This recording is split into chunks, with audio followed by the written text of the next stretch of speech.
All right, let's get right into it. We've all been watching this incredible, mind-bending explosion in AI. But while everyone's obsessed with the fastest chips and the smartest code, there's this huge physical problem that's threatening to stop the entire revolution dead in its tracks. So today, we're unpacking that very problem, the HVDC shock. This quote right here, it just nails the whole issue perfectly. Think about it. AI data centers are basically the new mints, cranking out this compute currency. But all that power has to get there from somewhere, right? And the roads that move it, well, they're just as critical as the currency itself.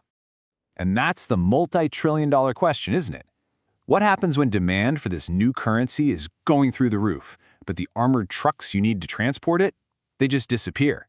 Well, you get a full-blown, system-wide crisis. So let's talk about the AI Powerwall.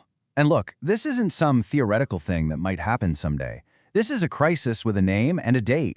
It was the moment the physical limits of our planet just slammed right into the exponential growth of the digital world.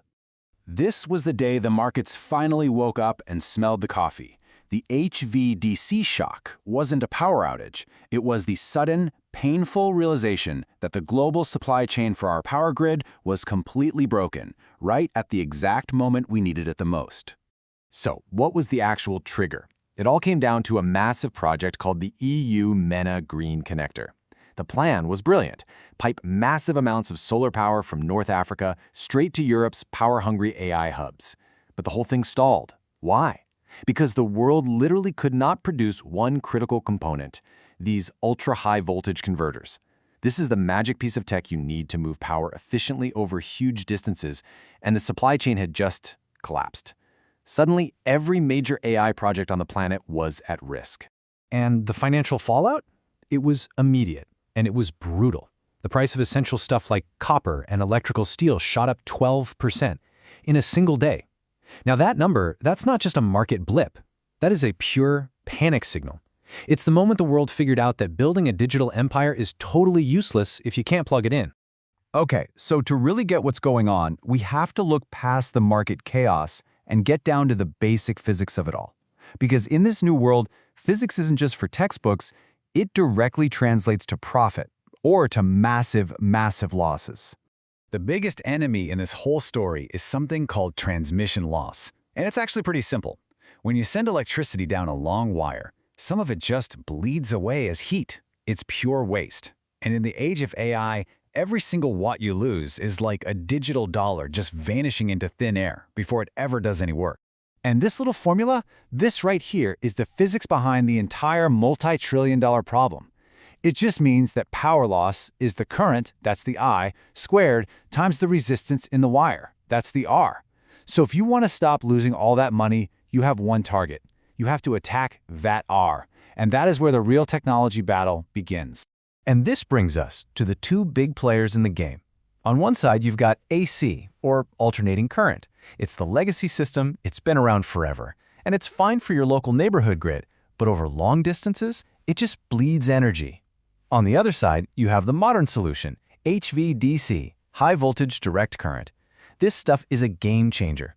By cranking the voltage way up, it slashes that resistance we talked about and can send power for thousands of miles with almost no loss. For a global AI network, it's not just the better option, it is the only option.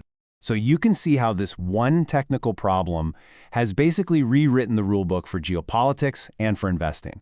And to make sense of this new landscape, there's a really simple but really powerful framework we can use. It's called the PPP framework. First P is politics. Suddenly, cable security is everything. Nations are now treating their undersea power cables with the same life-or-death seriousness as oil pipelines. The second P is performance. The demand for this high-tech gear is so insane that the few companies who can make it have order backlogs for the next 20 years. Yeah, 20. And the last P is protectionism. Countries are hoarding resources, which gives a huge advantage to any company that can secure its own supply chain. So with all that in mind, the big question is, who's actually winning? In this new, power-starved world, who are the companies that are holding all the keys to the kingdom? Well, it turns out there are three main types of gatekeepers in this new power supply chain. You should think of them as the essential choke points in the whole system where just immense value is being created. Let's break down who they are.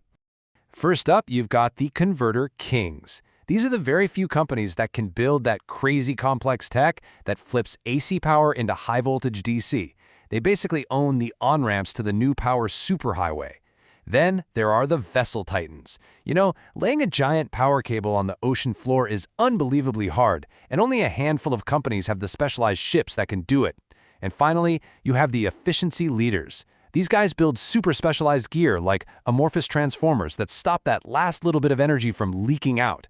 In a world where every single watt counts, they are kind of like the grid's final tax collectors. And this quote just says it all, doesn't it? The real war for AI supremacy isn't just happening on silicon chips anymore. It's being fought with copper, with steel, and deep on the ocean floor. The physical grid has become the most important and the most overlooked battlefield in the entire AI revolution. So I'll leave you with this question. As this AI race speeds up, are the winners going to be the ones with the smartest algorithms, or will they be the ones who control the physical power lines that bring those algorithms to life? It seems like the answer is buried somewhere deep under the ocean.